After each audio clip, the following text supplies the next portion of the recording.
According to Statista.com, in 2023, the average price for a holiday dinner is $61.17. This dinner includes turkey, stuffing, potatoes, rolls with butter, vegetables, cranberry, pie with toppings, and beverages of coffee and milk, all in quantity sufficient to serve a family of 10. But our goal is to support families of any size.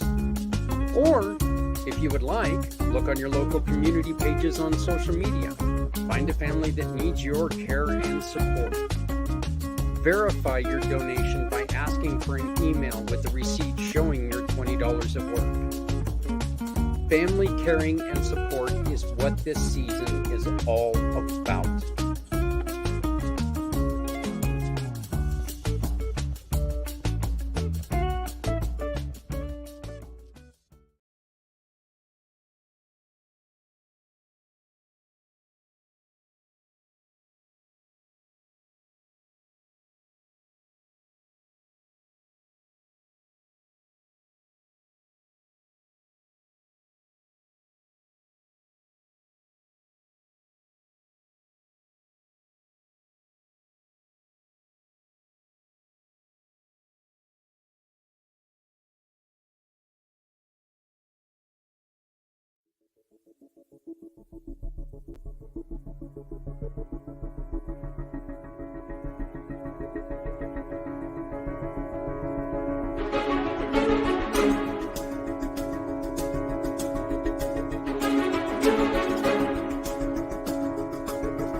Hello, everybody. It is Monday afternoon. It is time for Footprints Forward. As you can see right at this moment, I'm being joined by the goddess of the grape, Stephanie Simos.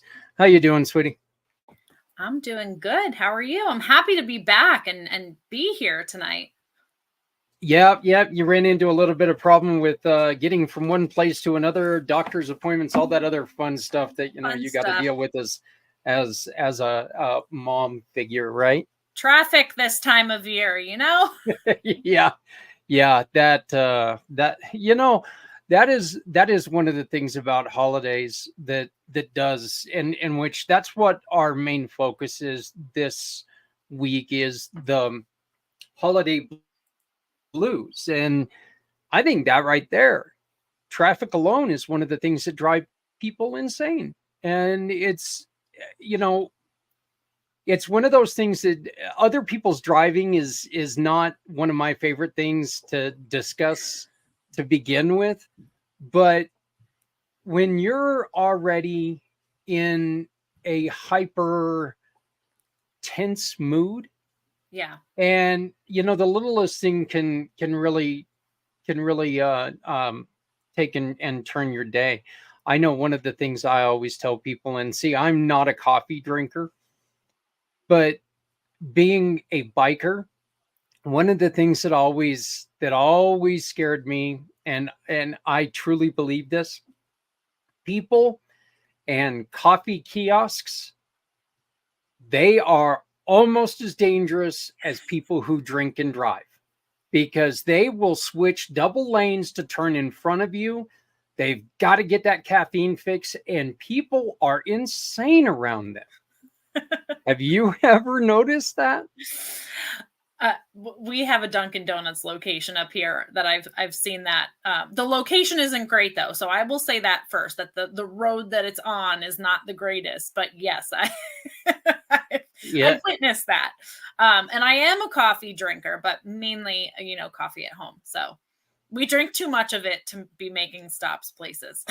Yeah, well, and everything I know about coffee, I can't believe that you would take and go to a kiosk anywhere where you can't go to the bathroom. Anything I do know about, coffee drinkers, they're always peeing. So,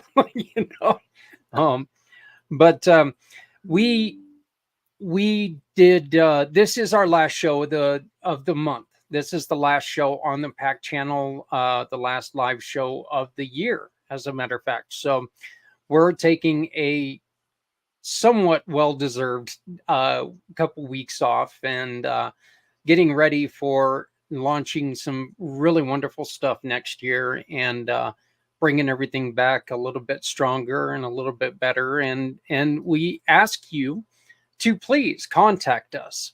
Footprints at communitypayitforward.us. Once again, that's footprints at communitypayitforward.us. If you have any suggestions, or if you have anybody that you would like us to talk to, if you have any specific subjects that you would like us to touch on. Look, this is a show about trying to help other people. We're here to listen. We're here to do everything that we can do to help someone in a difficult situation. So please, footprints at communitypayitforward.us. Reach out to us. Let us know what you think. Give us some suggestions, and let's see if we can come up with some guests and help you out. So, Stephanie, what are some of the biggest hassles and you're out east, so life is just a little bit more chaotic there anyway, than it is here in Colorado. But what are some of the things that are really stressful to a mom with 5 kids in your area? What are some of the things that just make you kind of go, oh, what am I doing? This time of year? Yeah, well, I already said I was a coffee drinker. Now everybody knows why. 5 kids. Yeah. Mom fuel, right? I think this Or that's the wine behind you, that's yeah, from coffee to wine, right? I think this time of year gets stressful for people, but what I've noticed, I think more recently, is that all those things that families are like accustomed to buying have gone up tremendously. And I'm seeing a lot locally and on our local pages on social media and things that families are really in a tough situation, to provide what they normally do this holiday season for their kids. It's been daily this past week, daily, mom with 2 kids, mom with 3 kids, 4 kids, and just grasping at straws to really find a way to make, the holiday season the same way for their children as they have in the past. I think that that's something that's extremely stressful for families right now, because I know for us, we don't do a whole lot outside of this time of year, but this time of year is when we really like to spoil the kids, Yep. And we're not the family that, goes to the store and comes home with a toy just on a random Tuesday. That's not us. Like, this is really the only time of year. So I think that similarly, other families probably feel the same with their traditions and the things that they do, and finding it harder to be able to do those things just because, the grocery store bill has increased tremendously. The gas prices have increased. I was talking to my neighbor who also cooks a lot at home, and she's sharing, she went to a big box store like a Sam's Club, a Costco, and she was like, it went up by dollars, Steph, not 25 cents, dollars. And, she's retired. She's on a fixed income. And this is somebody speaking out of like panic, oh my gosh, how am I going to do the holiday like I normally do, even just with food on the table? So when it comes to stress, outside of just the holiday craze of getting everything done, I think even more so this year, specifically, the rise in the prices of things have just really hit home to families that are trying to just put food on their table. Yeah, and I really want to caution people here, and I'm not going to get too deep into politics right now, because that's not what this show is about. But I know that the economy has a lot to do with what's going on. People need to remember, we just took a nationwide vote to increase minimum wage just a couple years ago, to where minimum wage took a giant jump. And everybody wants to sit there and blame the politicians for it being where it's at and all this other stuff. But you know what? We kind of shot ourselves in the foot there too, by the increasing the minimum wage. The one thing that I think a lot of people forget, that money's got to come from somewhere. It's not going to come just because, okay, I'm going to take, the owners of these stores aren't going to take a cut because they got to pay more. That's not going to happen, So While, yes, politicians are evil, we all know this, okay? Every politician is wackadoo. Yes, but the truth is that everything that we do, we've really got to pay attention to stuff like that. Where, yeah, you know what? I work at Walmart, and now I make more money. Hey, that's great. But that also means that you have to expect to pay more. Right. So, these are just kind of the things that we really have to ask people to watch out for, because now people who are unemployed, um, because they lost their job because of minimum wages rising. We went to Taco Bell a couple months ago, and they don't have anybody up front anymore. You have to order through the kiosk or through the app. And that's because they're downsizing. You have to order through the app, or you don't, you know, because there's nobody to take your order. Now, there's going to be somebody to come up and grab the cash if you only have cash. But I mean, we're seeing a lot of this stuff that is, and this is, this has a lot to do with decisions that we've made. It also has to do with, there are a lot of people in this country who just are not ready to go back to work since the pandemic. There are a lot of people who have found a nice comfort level at home, and quite honestly, they've gotten away with it so far. And it's not. I'm not here to say good thing, bad thing. Well, I guess I am, but I'm not going to. I'm not going to get out that far. But I mean, I know that right now people are really freaking out because of the prices. But we need to remember that this isn't just one person's fault. And that, I think, price is one of the pain points from holidays past. It's always been a problem. From back in our parents' days, back in our grandparents' days. My mom loves telling the story how every year the gift was dinner, a nice family dinner. That was the gift. That's what it was. Um, I did a little bit of study here, and it does talk about the commercialization of the holiday, and how that is really hurt. And boy, you and I could probably tell stories and about how. I mean, let's look at some of the crazy toys that people get into fist fights over. It's like, oh my god. By the way, my sons have never got one of those toys. If I've got to fight someone for it, my kid ain't getting that toy.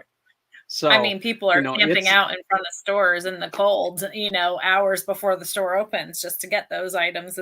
It's wild, but I guess that's part of the holiday craze, right? Yeah. But I think you mentioned big box stores a few times, like Walmart and things, and I think that it's important for people to try to support those smaller businesses too, locally, if they can. Yes. I mentioned food. Maybe you have an indoor farmers market. I know they're lessening this time of year because the weather is getting cold and everything, but maybe there is somebody local to you that has some kind of farmers market or provides things, and you're impacting a family directly with shopping with them versus those bigger stores. So think about that too, even when shopping this holiday season. Yeah.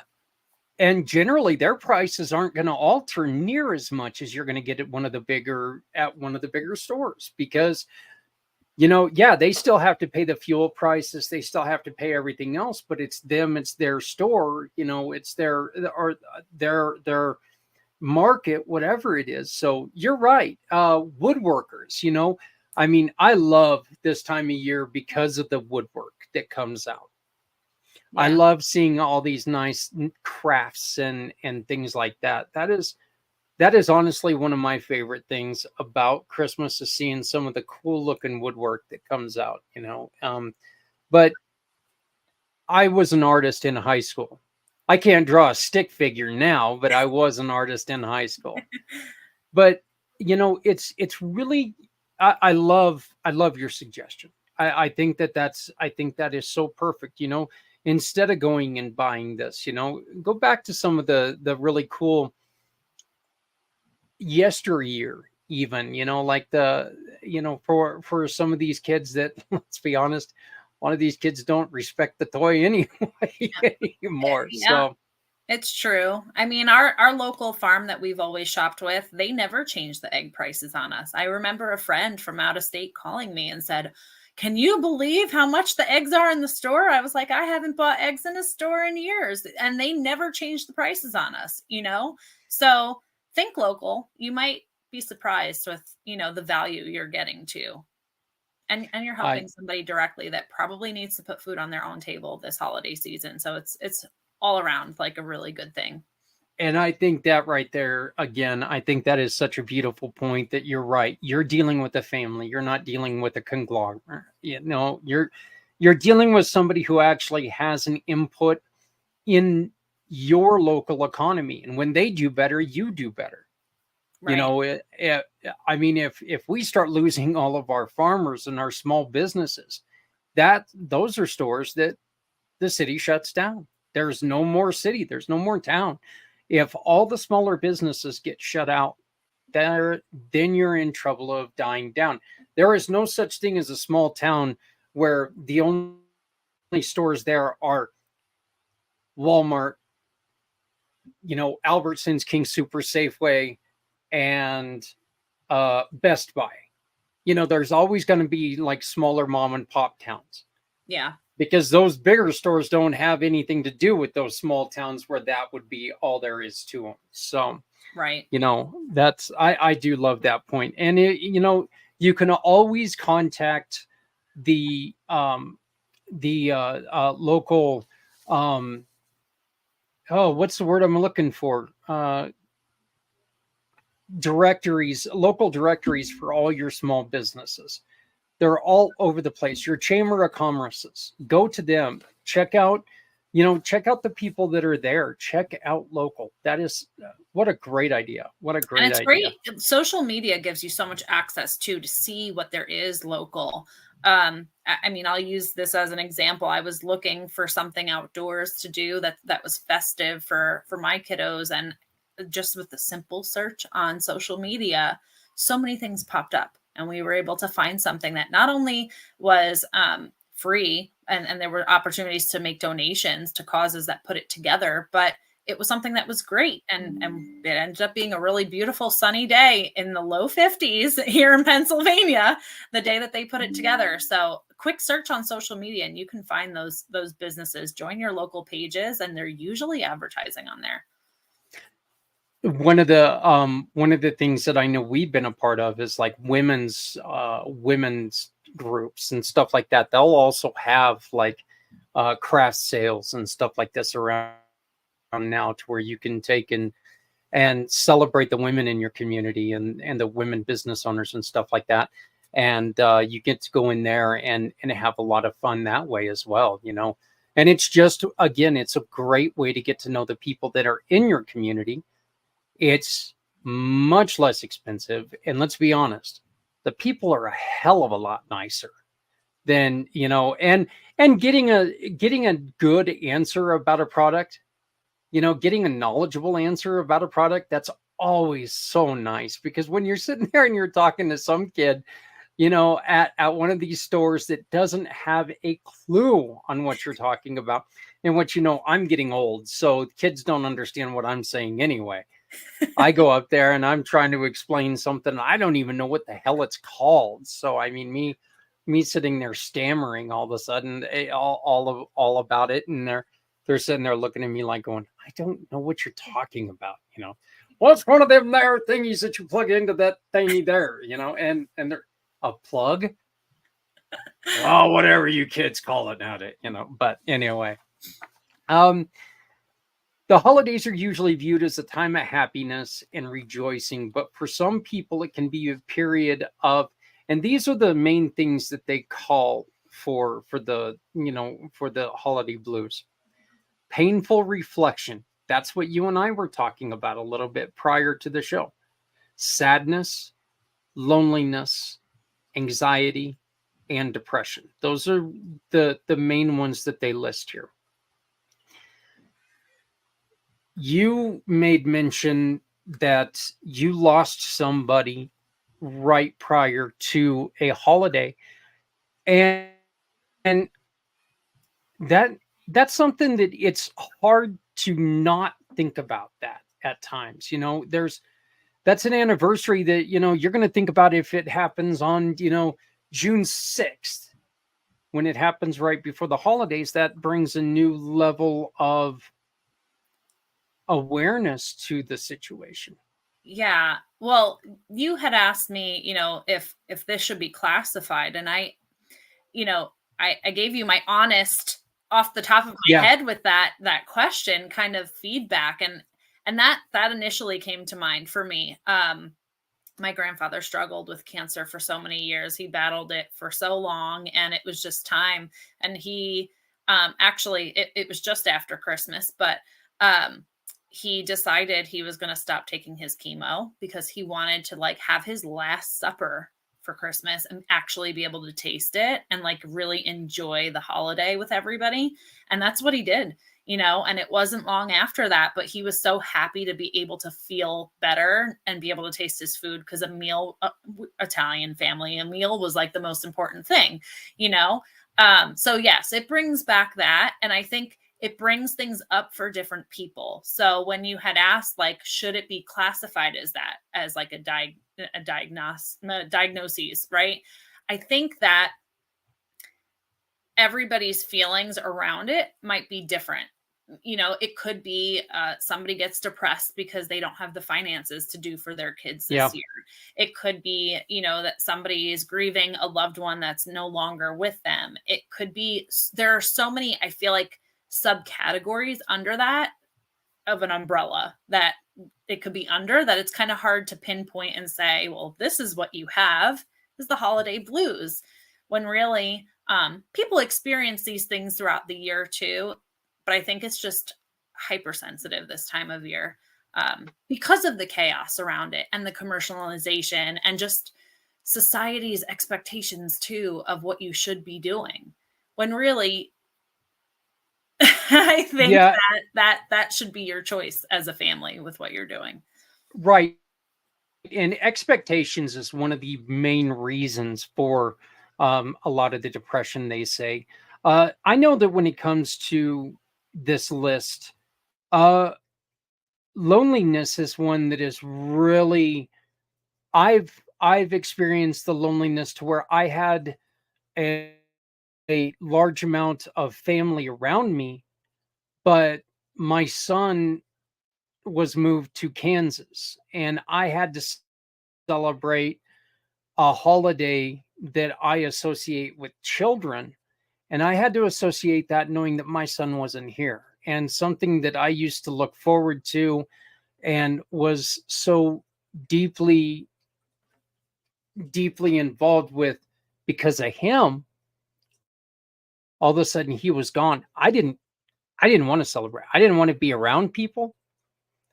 Um, which is one of the worst things that you can do.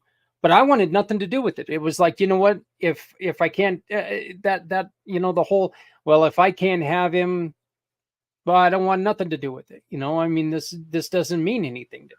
I think you bring up a really good point, Zach, because I think that your traditions around the holiday feel and look a certain way to you. And they probably feel and look a certain way to different families too, based on their traditions and what they're used to doing. And I agree with you. I think that this time of year is for the kids. That's how we look at it too.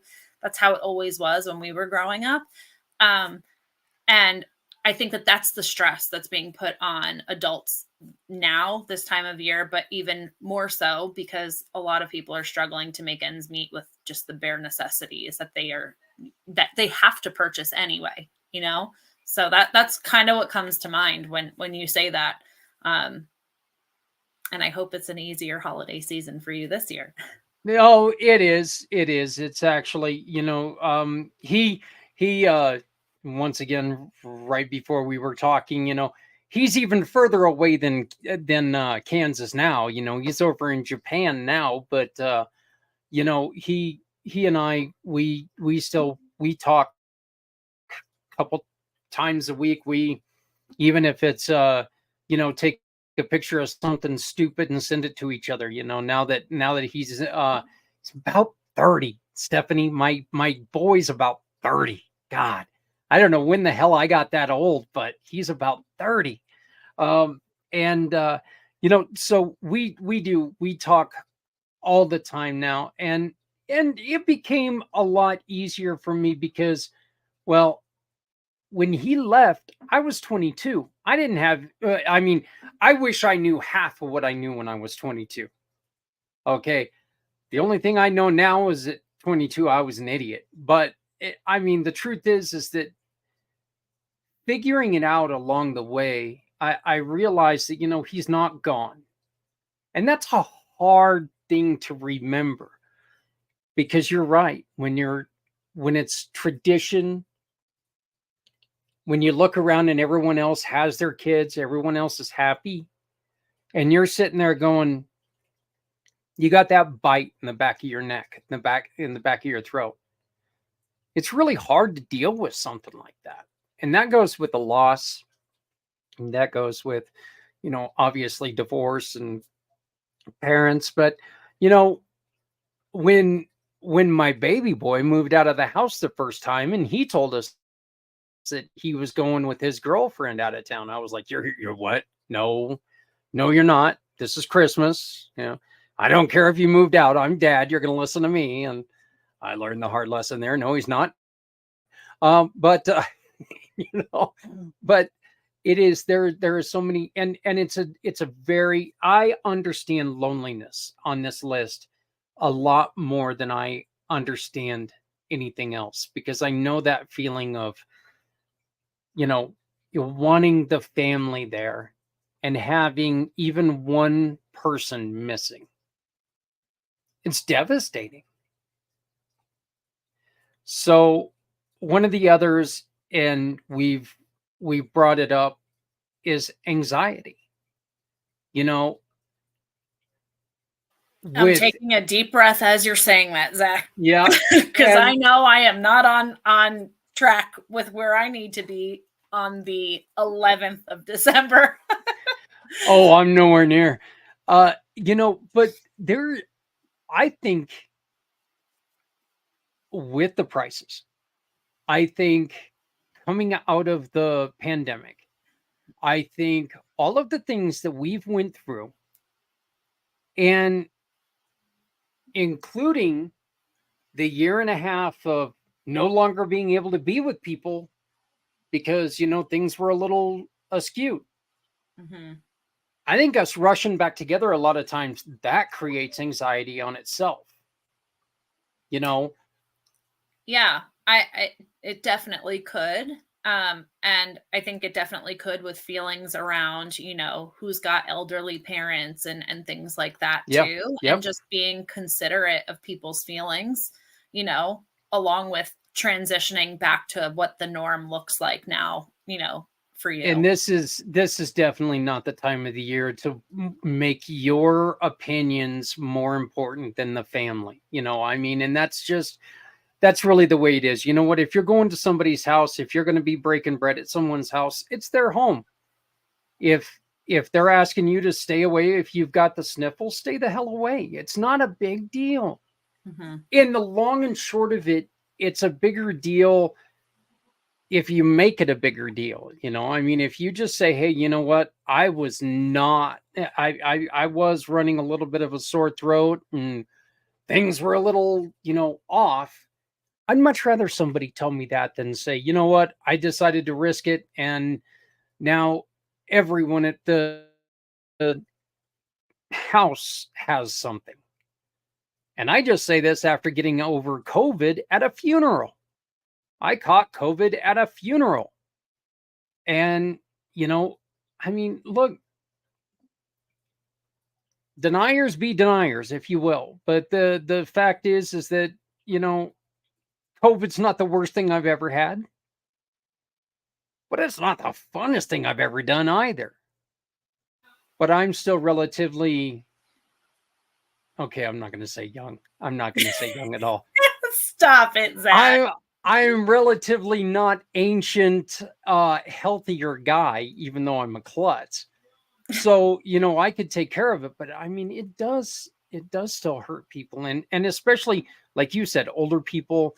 And Elderly people who are immune compromised and stuff. Just be considerate of yep, other people. Everybody has their own views on what they're willing to risk for their own self and their family, and that's it. and So it's their right. right. So, yeah, I know you were quite under the weather, Zach, so I'm glad you're feeling better because you got hit back to back there with a oh couple of gosh. things. Well, yeah, as soon as I got done with COVID, I passed the stone. And the next thing I know, it was the revenge of the turkey because I ended up with the bird flu. And it was 1 week ago today. And I don't know who noticed how bad I was during that show. But as soon as I turned the cameras off on that show, my head hit the keyboard because I was severe fever and just, oh my God, I felt so bad. I went up and I went to bed, and I couldn't. And the next day, I had appointments, Steph. I mean, my appointment book was from top to bottom, and I had to cancel every appointment last Tuesday. And it was just, it was hellish. So, by the way, I went out and bought a ham. So, that for Christmas, because I learned my lesson about the turkey. That bird flu is no damn joke. I'm not going to deal with it again. So, but Well, yeah, I'm glad you're better. But that just goes to show you that look, a young guy like Zach under the weather like that, just be considerate with your family over the holidays. yeah, Don't want to add any additional stress or anything to people when it is a stressful time of year already. it is. It is. And the one thing that Stephanie was talking about is the holiday blues is not recognized as a psychiatric condition in the Diagnostic and Statistical Manual for Mental Disorders.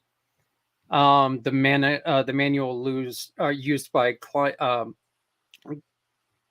clinics to diagnose mental health decisions. You and I did have a great conversation about this, and I think that you've got a great point. That I don't think we have to diagnose everything, but my question to you was, and I think you got it right. I don't think we need to diagnose it. I really don't. But what was your thought on we've opened Pandora's box and we've been diagnosing everything. Everything is different. Where my age, that kid that's sitting over in the corner screaming his bloody head off, he was a brat. Now there's ADD, and autism and all these other things. Before he was just a royal pain in the ass. Right. We've Right. got better, we've got better diagnoses on things. We've got stuff like this. So we don't diagnose it, but what do we do with it? Because it is something that happens every year and it's not new. I think it's the time of year. And I think that the things that people are experiencing heightened in this time of year already have those categories somewhere with mental health. Do I think that we could do a better job supporting those people and getting them better help, and just our mental health system in general could just be better with support? Absolutely. But I do think that those subcategories, like what we were kind of talking about, are categories already, but maybe we can make sure the mental health professionals are aware that, like, during this time of year, it's heightened by X%, right? You probably have the statistics in front of you, Zach, because I know you're a stats guy, but I actually do right here. National Alliance on Mental Illness. 64% of people with existing mental illnesses report it makes their conditions worse. So 64% of those people. and I could believe that for sure. Yeah. I think those conditions are still those conditions, but just enhanced because of the pressures from society, the pressures of having to get things done on time, the pressures of finances, and all these things that are just, in this short amount of time, everybody has to get all these things done. And it's like, ah! Slow Yeah. down. So that's kind of my thought on it, is not everything needs a title to it. I feel like a lot of times those titles coincide with medications, and you kind of know how I feel about that. Is it always necessary? Sometimes it is, but that's a big business. Let's support small businesses. And maybe it's not medications people should be looking at. One of the things that they can do is exactly what you suggested. Go to your farmer's market. Maybe it's the food that you're feeding them, that could just a change in your diet, change in where you're getting the foods from. Yeah, well, I'm a huge proponent of that. Oh yeah, Zach. So I could go down a long rabbit hole with this topic, but I truly believe in that. If you're experiencing any kind of symptoms, medical symptoms at all, mental health, medical, everything, I think diet can't hurt anyone to improve. And that's how I felt going into it with my own children when we were experiencing, a medical condition. I said, if we just make the diet better, it's never going to hurt anything, right? And we were never a family of fast food kids ever, but we knew that focusing on diet more couldn't hurt. So why not do that? And I'm going to say this, the year and a half that we've been together, that you and I have been working together, I have not seen you sick. There was only one medical condition I've seen you with, and that definitely didn't come from the diet, unless, of course, you made one hell of a meal that night, and that led up to it. I was quite sick during pregnancy, but it was not other than pregnancy, yeah. But I mean, really, your diet, I think that you've got it, and I think you're living proof that. Sorry about that. That was a little rude, but it was funny. But I think that you are living proof that if you change your diet, you can live a healthier life. And I love and respect you for it. And by the way, how's the homestead coming?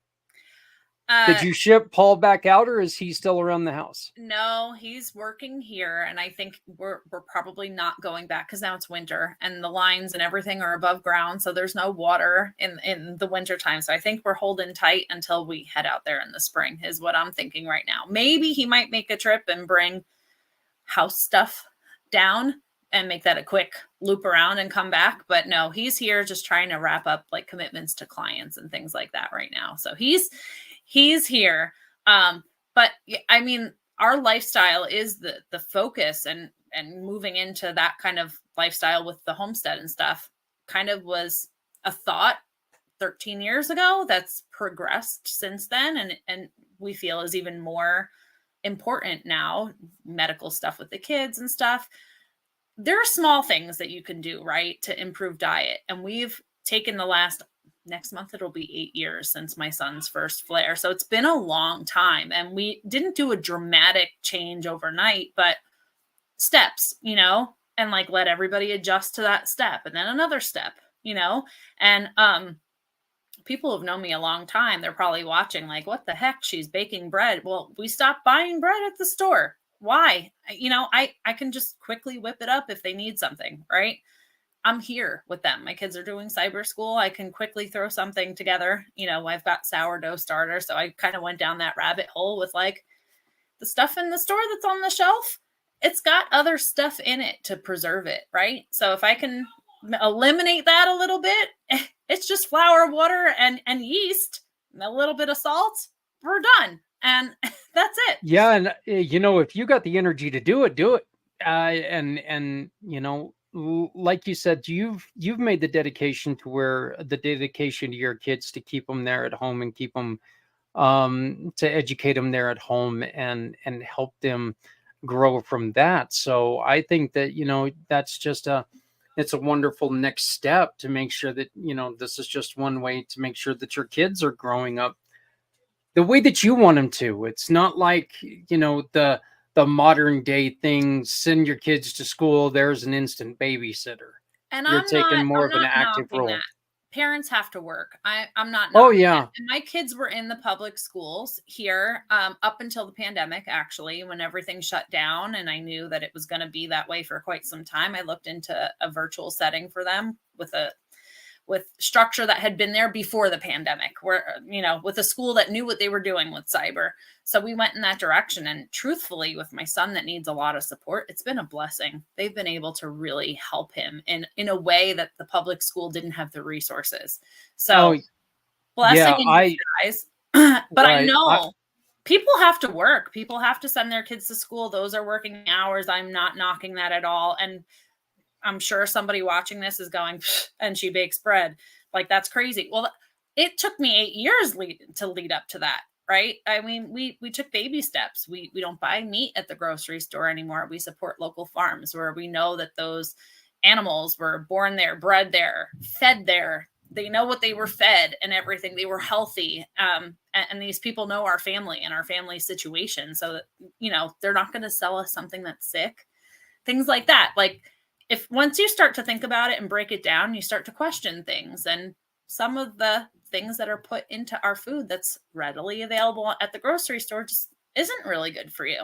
So my thought, our belief here is just if we can control like that one thing and it'll help the other things, why not? We're just going to be a little bit healthier. So yeah, I can go down a whole thing with that, but yes. So the homestead, we're hoping to be able to help other people with that, because we had to sort those things out as they came, but using that space when we do move and to be able to do more of our own of that, we're hoping to be able to help people in the community and things, and with nonprofits that we love and things that can use that support in that way too. So. Yeah. Well, I know that's one thing that you guys can keep tabs on what's going on with the homestead by going to Stephanie's Linktree. You go on there and it's got your YouTube page. It's got all kinds of different things on there. It also has your guys' other stores and so much more about you. We went over the Linktree on Wednesday night, and it was actually the first time that we'd ever done that, which kind of surprised me a little bit. I was like going, we talk about your Linktree all the time, but I realized we'd never opened it up. So I did on Wednesday night. You did such a great job, Zach. I wasn't there, but you spoke on it beautifully. You knew exactly what everything was. Well, you are such an important part of what we do, and just to let you guys know, a little unscripted plug. Anybody who has been on our show for the last year and a half, you can go to Stephanie's her Linktree and order wine and go back to support them. Go on ahead and go back and start supporting some of these great causes again. Reliving the show by going to the website or the Facebook page, which you can find right there on the Linktree. Go back and check them out. Make that bottle of wine purchase really stand out and mean something. And you can still get this wine before Christmas. Order now though, because it's getting really close. But that's one of the things that we like to do in December is just remember everyone that we've worked with, because everyone we've worked with means so much more. And if it's somebody that maybe we haven't had on the show, Stephanie's still got another giant list of people that she's helped. Everything's up for grabs. We're just asking you to take and make sure that your purchase means something to someone. And One Hope Wines is great at doing that. Hey guys, some of the signs that you need to look for on people you care about: changes in appetite or weight. People who are stressed, they can have weight gains or losses either way. They'll do nothing but sit there and eat, or they just won't eat.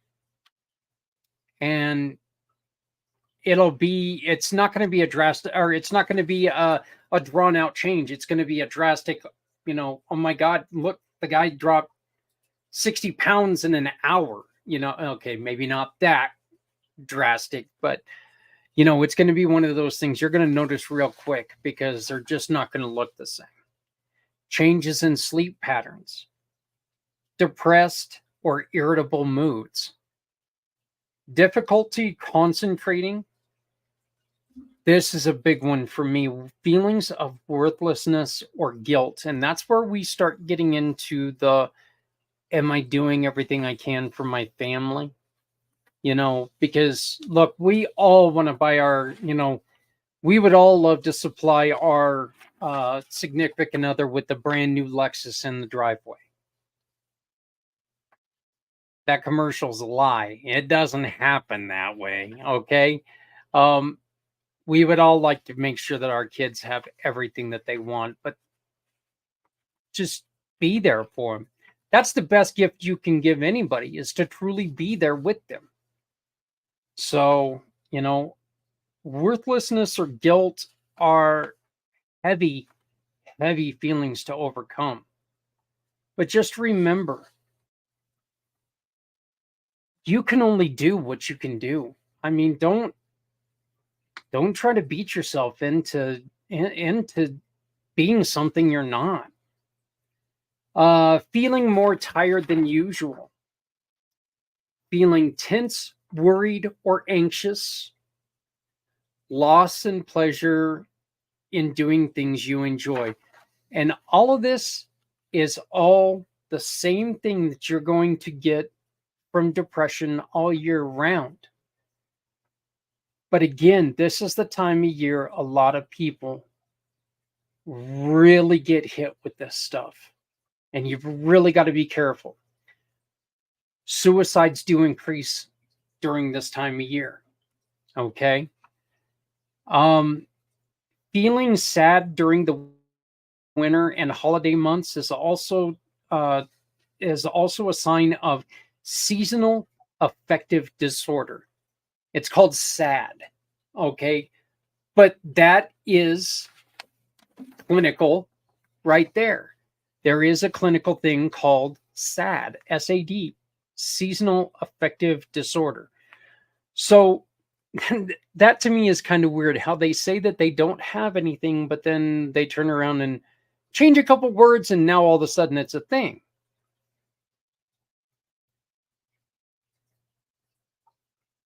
Yeah, I just don't know what to feel about that other than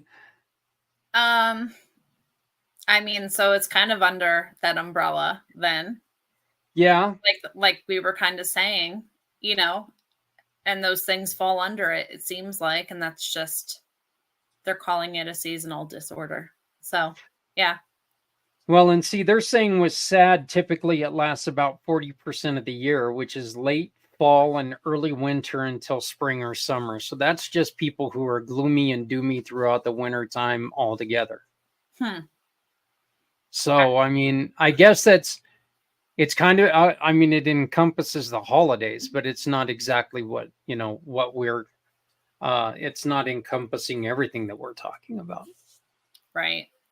I can definitely see the added stresses though this time of year when it comes to mental health, just overall in general. It the pressures and the pressures that people around you might sometimes put on, the pressures that the commercials are putting on people. Think about all the pressures of what everybody's supposed to be doing, right? Make those choices yourself with your family. Don't let the media and all those things and the commercials and all the things, like you said, the Lexus in the driveway. If my husband was on here with us, he would joke and tell you he's lucky to get socks for Christmas because the kids get everything. Yeah, but I would say, just take a deep breath and, get through this holiday season one step at a time, one foot in front of the other, focus on the most important things to get through, that's what I've been doing, at least, is looking at it one day at a time, because if I look at all the things I still need to do in the next few days,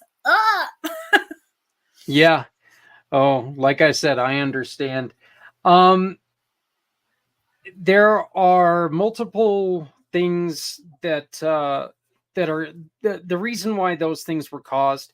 You've got lack of sleep, excessive eating or alcohol use, financial stress, isolation of loneliness, unrealistic expectations. Okay, those are all the reasons. Those are the big reasons for why this happens. Those are like the biggest reasons of why it happens. And this is scary to me. It isn't only just adults who are prone to seasonal sadness. Changes in routines, dealing with families and family problems, missing friends, people travel, and feeling stressed about the holidays can all contribute to feelings of sadness and depression in kids as well. That a lot of times we forget that kids can feel stressors during this time. There's people invading their space. Yeah, that's interesting that you brought that up, because I don't think that that's something that people often think about.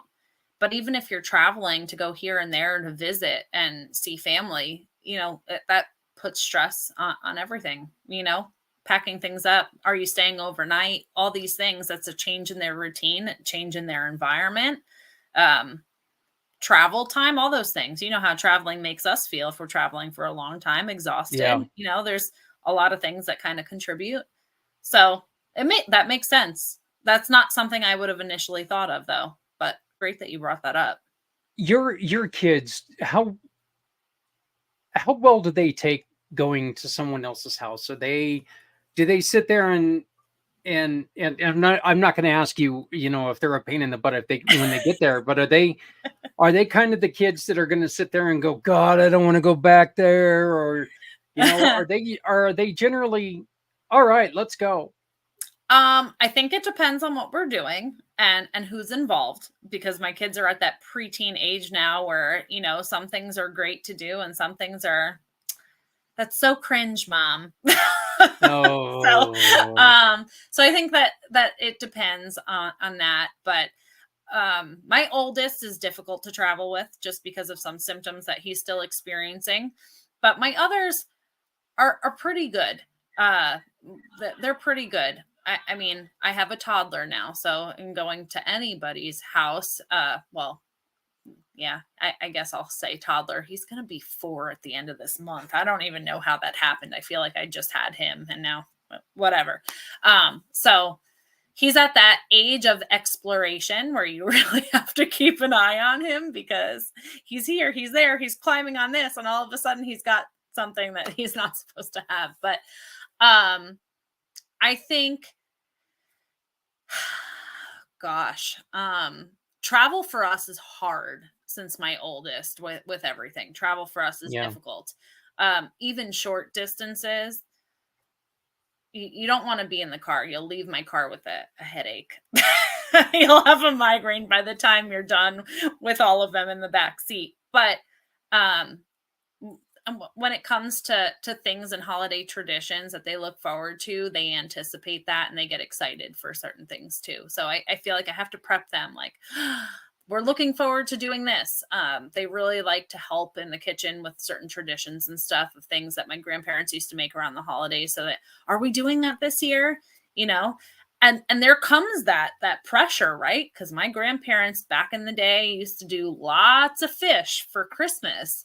And with prices of things now, are we doing everything like we normally do? I'm not sure yet, so we'll have to see and pick and choose kind of what we're doing. But there are things that they like to dabble in. And I don't know if that answers your question, Zach. I feel like it does. But I have a wide range of kids, and not everybody has 5.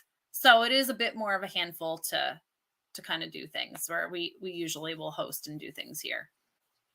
What does the goddess grape do when she's feeling anxious? What is your cure all? And I don't want to, I guess cure all is a heavy-handed way of saying it, but what do you do for yourself when you're feeling this way?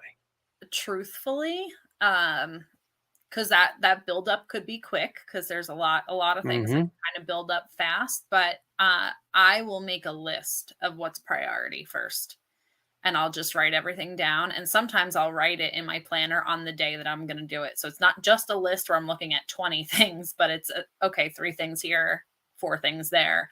and I kind of space it out where I'm like, okay. And then it looks a little bit more manageable when you're breaking it down like that, where it's not like, oh my goodness, how am I going to find the time? Well, here's how I'm finding the time, right? Because on Thursday, I'm going to do this at 10 o'clock and then this by 1 and then this. But so just breaking it down like that, because I will start to feel anxious and then I'll start to feel like I can't breathe. So that is my, and occasionally a glass of red wine at the end of the night will also help to make sure I sleep and my mind's not racing of all the things, right?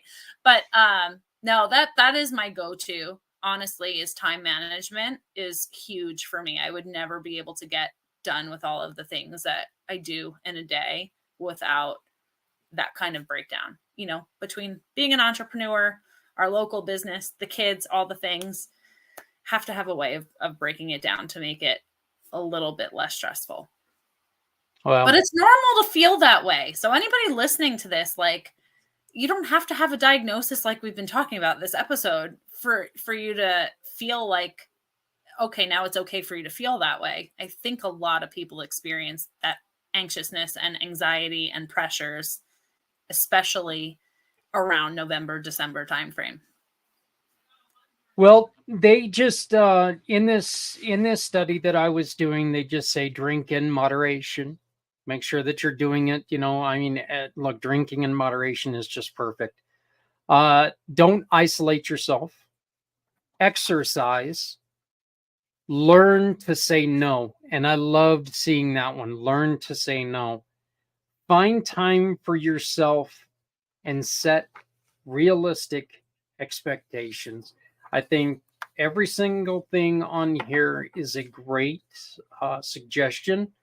And I think it's easier to stay within yourself and stay within your mindset if you just, go by a couple things. I loved just say no. Learn to say no. You cannot say yes to everything. So, but Stephanie, to you, to Paul, to the kids, Merry Christmas, Happy Holidays. I love you guys so much, and thank you for everything you've done for Community Pay It Forward, and more important, towards me in 2023. Thank you so much, my dear. Merry Christmas to you and yours. I'm so happy to be here, and I can't wait to continue to make an impact through your channels and through Footprints Forward. Well, I greatly appreciate it, but you go, and it sounds like you've got a house full, so going ahead and you go take care of them. And for all of you out there, thank you. 2023 has been a very exciting year. We've started this wonderful show, and we will be back on the 8th. We've already got 3 shows lined up for next year.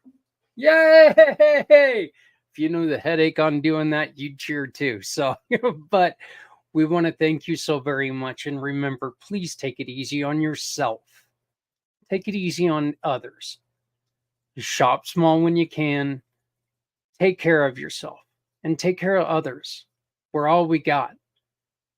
For Stephanie, for everyone who was not able to be here today, and for myself, Zak Clayton, Community Pay It Forward, Community Dare to Care, and the PAC channels, happy holidays, Merry Christmas, and please remember to love somebody out there because somebody out here loves you. Thank you very much. Have a great new year, and we'll see you next year.